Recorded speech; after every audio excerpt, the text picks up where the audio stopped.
The first book of Samuel, chapter 9, from the New King James Version. Saul chosen to be king. There was a man of Benjamin whose name was Kish, the son of Abiel, the son of Zeror, the son of Bechorath, the son of Aphiah, a Benjamite, a mighty man of power, and he had a choice, handsome son whose name was Saul. There was not a more handsome person than he among the children of Israel. From his shoulders upward, he was taller than any of the people.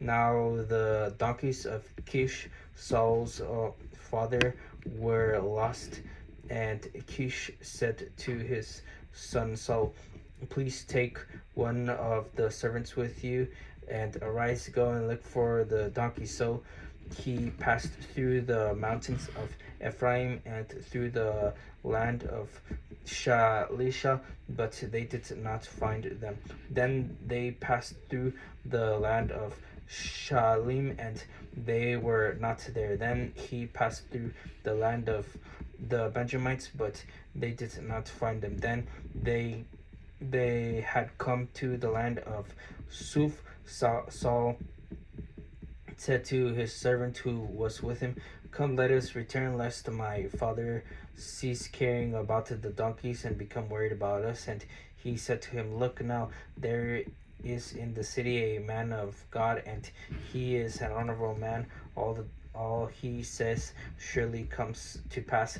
So let us go there. Perhaps he can show us the way that we should go." Then Saul said to his servant, "But look, if we go, what shall we bring the man? For the bread of our vessel is all gone, and there's no present to bring to the man of God. What do we have?"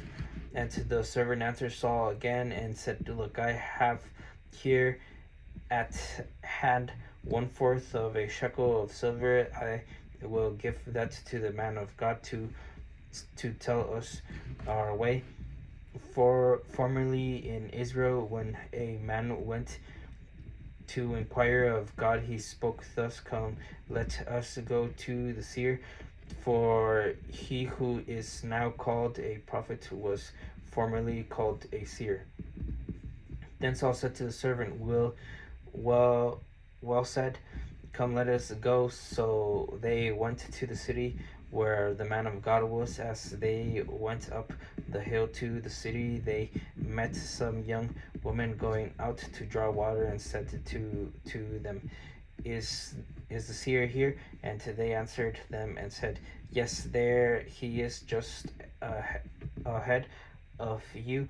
Hurry now, for today he came to this city, because there is a sacrifice of the people today on the high place. As soon as you come into the city, you will surely find him before he goes up the high place to eat, for the people will not eat until he comes, because he must bless the sacrifice.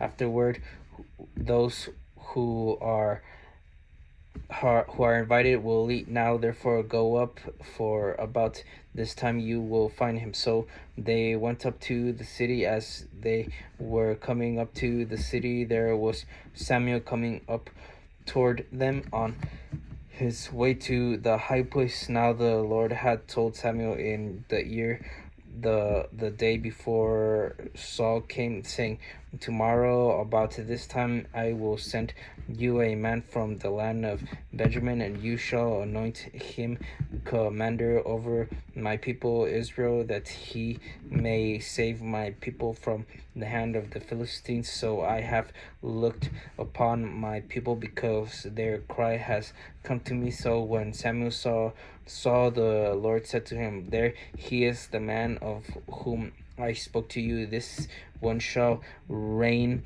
over my people." Then Saul drew near to Samuel in the gate and said, "Please tell me, where is the seer's house?" Samuel answered Saul and said, I am the seer. Go up before me to the high place, for you shall eat with me today, and tomorrow I will let you go, and will tell you all that is in your hearts. But as for the donkeys that were lost 3 days ago, do not be anxious about them, for they have been found, and on whom is all the desire of Israel? Is it not on you and on all your father's house? And Saul answered and said, Am I not a Benjamite, of the smallest of the tribes of Israel, and to my family the least of all the families of the tribe of Benjamin? Why then do you speak like this to me? Now Samuel took Saul and his servant and brought them into the hall and had them sit in the place of honor among those who were invited. There were about 30 persons, and Samuel said to the cook, Bring the portion which I gave you, of which I said to you, set it apart. So the cook took up the thigh with its upper part and set it before Saul. And Samuel said, Here it is what was kept back. It was set apart for you. Eat, for until this time it has been kept for you, since I said I invited the people. So Saul ate with Samuel that day. When they had come down from the high place into the city, Samuel spoke with Saul on the top of the house. They arose early, and it was about the dawning of the day that Samuel called to Saul on the top of the house, saying, Get up, that I may send you on your way. And Saul arose, and both of them went outside, he and Samuel. Saul anointed king. As they were going down to the outskirts of the city, Samuel said to Saul, Tell the servant to go on ahead of us. And he went on, But you stand here a while, that I may announce to you the word of God.